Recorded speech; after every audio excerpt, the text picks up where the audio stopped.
Hi, my name is Haley and I am a nursing student at the University of Michigan. Today I will be presenting a patient to you from the Ann Arbor VA. Patient is an 88-year-old Caucasian married male. Although retired now, he previously served as a member of the United States Air Force and after was a General Motors employee in both America and China. Patient was admitted to the Ann Arbor VA on February 1st, 2013 for treatment of an infection that presented in the toes and then spread through the body. Although evaluation and treatment of the infection has only been for a few months at this facility, the patient recalls that the pain in his feet due to the infection began sometime in March 2012. At this time, there is no pain at the infection site, but mild pain occurs in later hours of the night. The infection has taken a toll on the patient's ability to complete daily activities. He is currently unable to walk and uses a wheelchair. Patient has previously been admitted to the hospital for a wisdom teeth removal when he was in the Air Force and had surgery on his gallbladder 5 years ago. Other than that, there is no history of medical illness. Currently, patient lives with his wife and has a supportive family. His wife is frequently at the bedside, and both children and grandchildren visit every so often. To his knowledge, he is up to date on all immunizations, has no pharmacological or non-pharmacological allergies, and has no family history of illness or disease. Patient is considered a poor historian, and after further discussion with his healthcare team and family, a few more medical concerns came to light. Patient suffers from myasthenia gravis and has esophageal and thyroid issues related to this disease. He is also diagnosed with pernicious anemia and suffers from atrial fibrillation, for which he has a pacemaker. It was noted that the patient has an enlarged liver, but at this time the cause was not mentioned. When reviewing patient health history, patient stated he was on the verge of being diabetic, but was not yet at that point. But after further consultation, it is established that he is currently a diabetic. At this point in time, patient is being treated with several pharmacological interventions. He is on numerous vitamin supplement medications related to his pernicious anemia. Patient receives 325 milligrams of aspirin for his atrial fibrillation. He is also on 40 milligrams a day of lisinopril for his hypertension related to AFib. Patient takes 200 milligrams per day of gabapentin for nerve pain. Patient is on 20 milligrams of prednisone tablets each day and 150 milligrams of ranitidine. He's on several medications for his infection as well. Patient takes insulin for his diabetes and is prescribed moisturizing cream for his skin. The first examination performed on the patient was an integument exam to determine any changes related to his infection. Patient appeared to be alert and in a sitting position. He had a respiratory rate of 12 and a pulse of 68.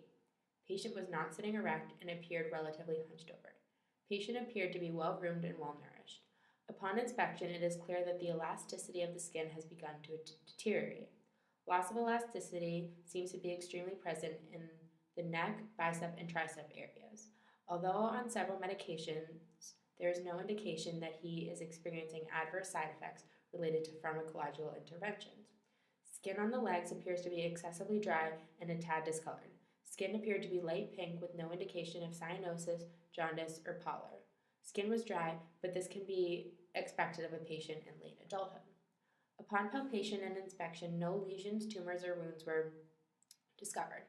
Skin was relatively warm and appeared to be equal on both sides of the body as well. When testing turgor, skin remained tented briefly after being pulled. Hair was thinning on the scalp but felt normal and was distributed in a normal pattern.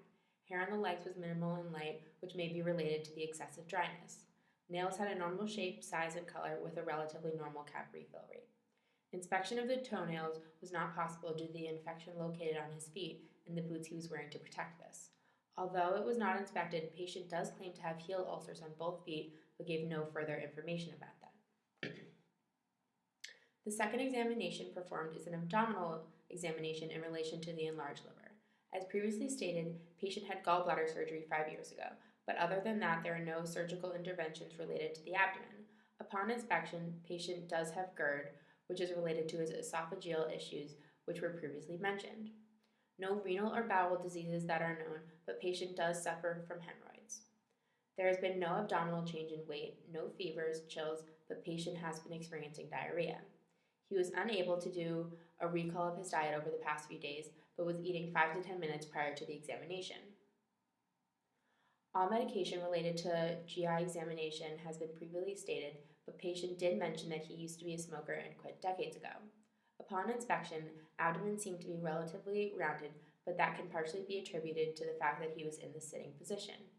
Color seemed normal, pink, and dry, some same as most of his body, and there was no hair.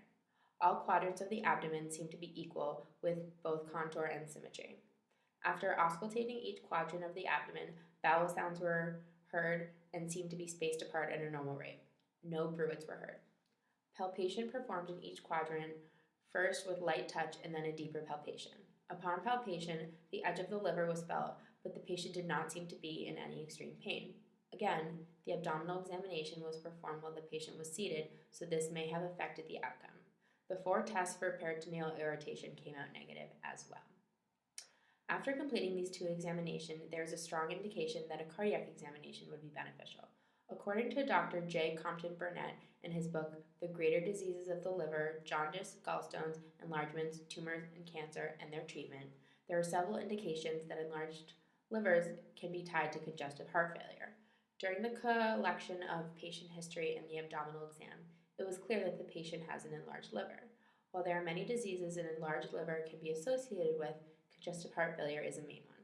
By performing a cardiac exam, congestive heart failure can either be ruled out as a cause for the enlarged liver, or it can direct doctors to do further tests on the heart.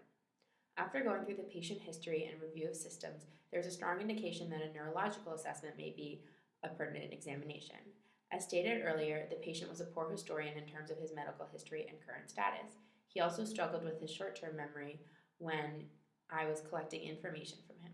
While this could be attributed to old age, it could also indicate cognitive impairment. However, some pharmacological interventions could also attribute to his confusion. Recognition and Initial Assessment of Alzheimer's Disease and Related Dementias is a journal from the U.S. Department of Health and Human Services, and it notes several medications that can cause cognitive impairment. Both aspirin and prednisone are among the medications listed on the chart in this journal, and they are also medications that this patient takes. A neurological assessment would allow a doctor to evaluate the mental status of the patient, and then it could be determined if there are any adverse side effects of the medication that must be addressed. If the neurological assessment expresses abnormal findings and pharmacological interventions are not related, then the patient can be further monitored and treated for cognitive impairment.